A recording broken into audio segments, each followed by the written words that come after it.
Hi everyone, Don Singletary. In today's live trade, we're going to feature a real-time video of a trade that made just over $200 in about 14 minutes. And along the way, we're going to be talking about how to read those MACD trade signal indicators a little more accurately, and how to use the bracketed stop orders to reduce the risk during the trade, not just before, but all throughout the trade. That and more coming up next. If you're brand new to trading the Micro E-minis, look for the Beginners playlist, 8 10-minute videos. The link is in the text below this video. And today's live trade, I'm going to feature two of the Russell 2K Micro E-minis.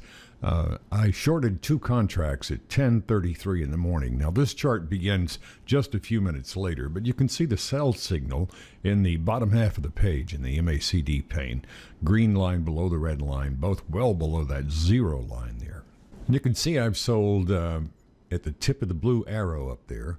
I sold about 8 minutes ago on this chart at 10:33. I'm short two of the Russell 2K Micro E-minis. Now they're $5 a point. I sold two, so I'm trading at $10 a point.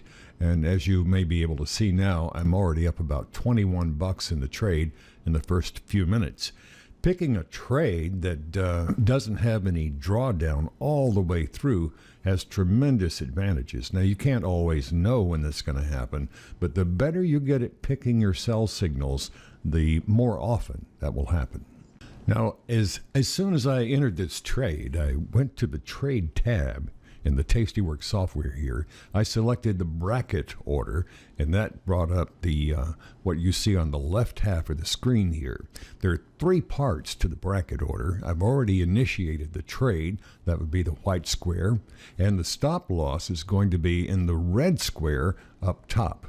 Now this isn't an active order yet. I haven't reviewed and sent the order, but you can see I put in a stop here at 1960, and that is exactly 1.1 points or $11 from where I entered the order. So if I had my stop loss at 1960 there, the worst thing that can happen on this trade is I will make $11, which makes it what I call a free trade. And you recall, this is a stop market order. That means the trigger price 1960 is hit, and the order immediately becomes a market order. There's the name, the stop market order. There's another type of stop loss order too. We'll talk about that later. By the way, if you hit the like button, that tells me you want to see more videos like the one you're watching now. That helps me decide what I need to have more of on the channel. Thank you. I always love to have a trade that doesn't go into an immediate drawdown when you launch it. And this one certainly fits that bill. And the market's trading down around 1957 now, and we're up $35 to $40 in the trade. And you'll notice down in the lower pane there, near that circle sell signal down there, the red and green lines are still headed downward, which means we haven't lost the bearish momentum on this trade yet. And that's always good to know when you're trading short. It's developing quite well here. We're up $65. The market trading down to $1954.90, up $62. And it's getting time to put a stop order behind some of this so we don't give some of those profits back. We're up $74 now.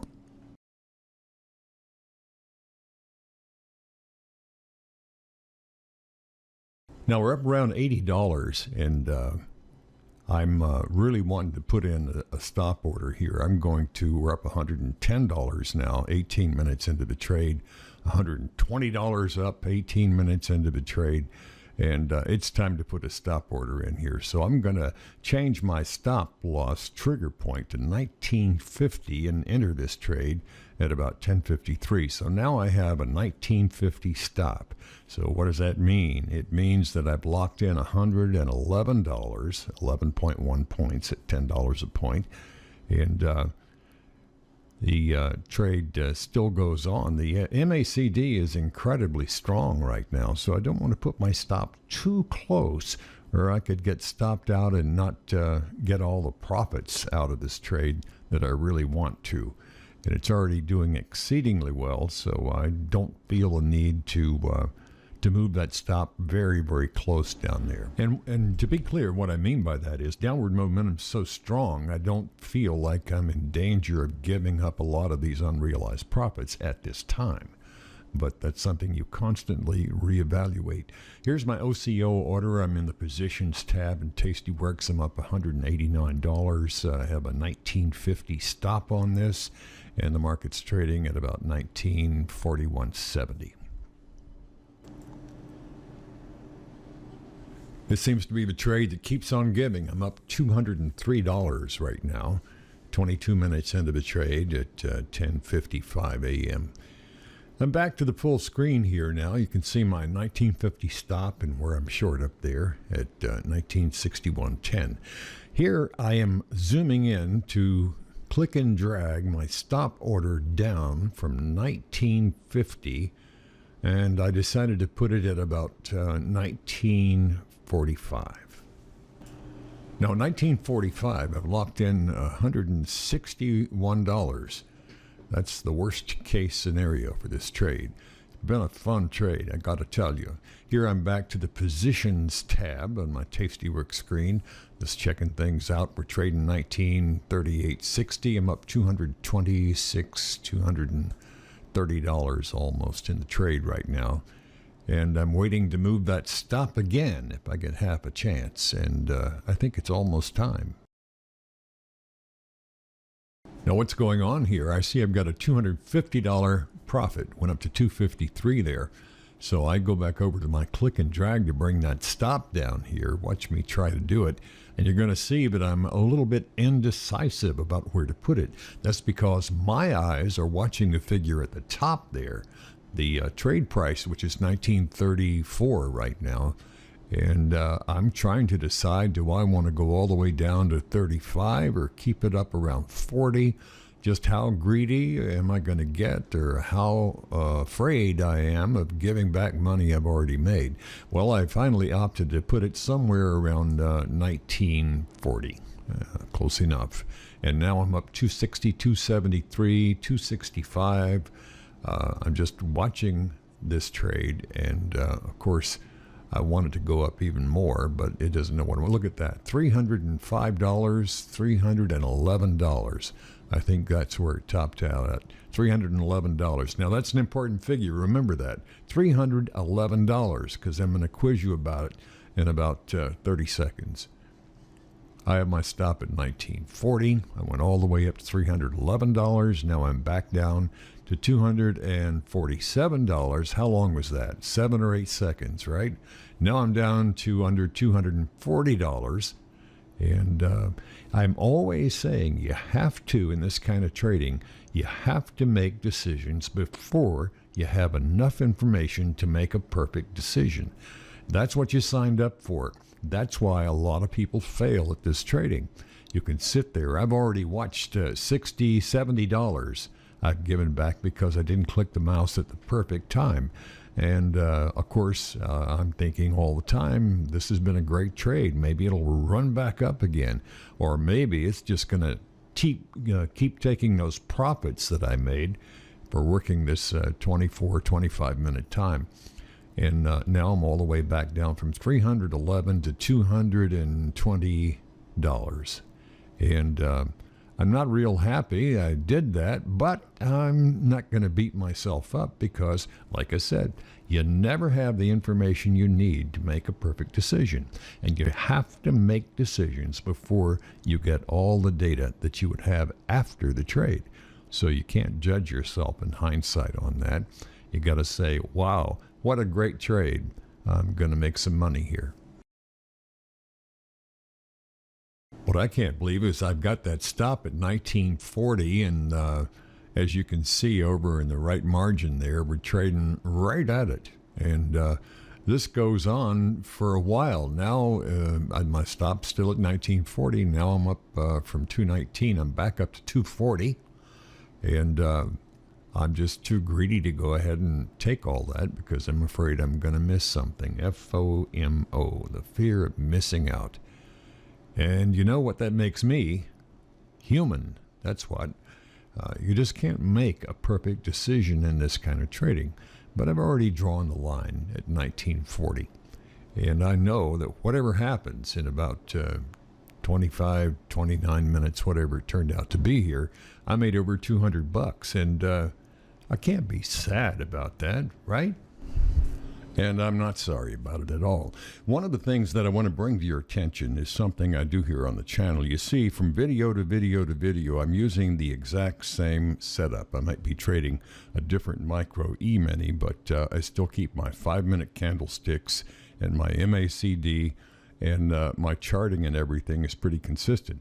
And the reason I do that is because it's very, very important to be consistent, especially while you're learning and getting used to everything.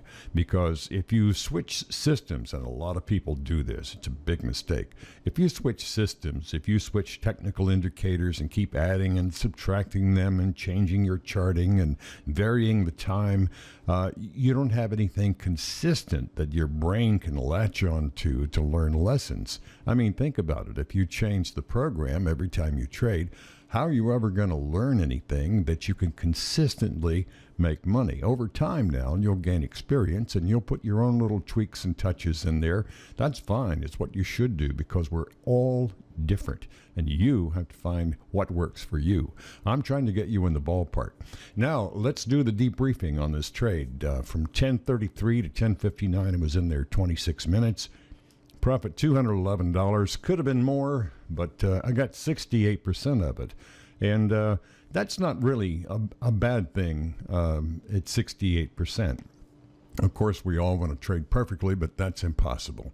And one of the things that you want to put in your trade journal or print out an on-screen chart and make some notes on it is the type of information, whether you won or lost on the trade, that I have on the screen now. Keep some good notes so you can go back and look at them later, and you won't just have a spreadsheet tally like what some people call practice trading, of just buying and selling and having a ledger sheet of how much you won and lost. There's a lot more to trading than just starting a trade and stopping a trade. It's what happens in between and in between your ears that's really going to count for you. Now I'm going to take the trade that we just did in the live trade today and bring up this chart. This is the same day, January 4th, 2021.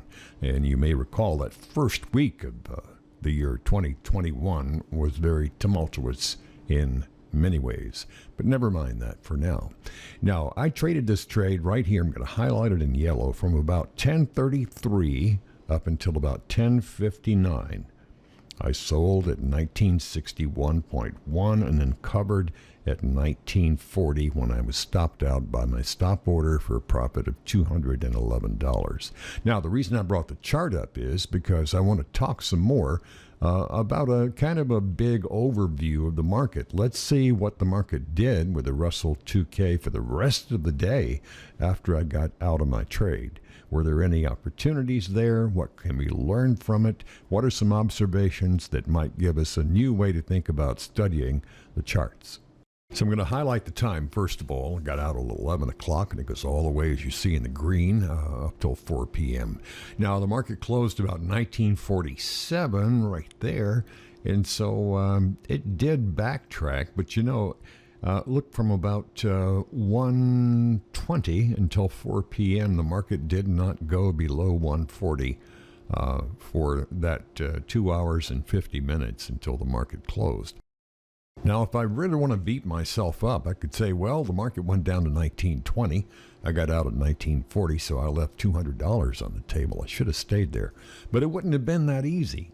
Let me show you what I mean. I got out right here at 1940, and after getting out at 1940, 1, 2, 3, 4, 5, 6 candlesticks, 30 minutes later, I'm at 1948. I would have let my $311 profit go all the way down to $131. I don't think I could have done that, and I don't think in my own conscience it would have been good money management on my part.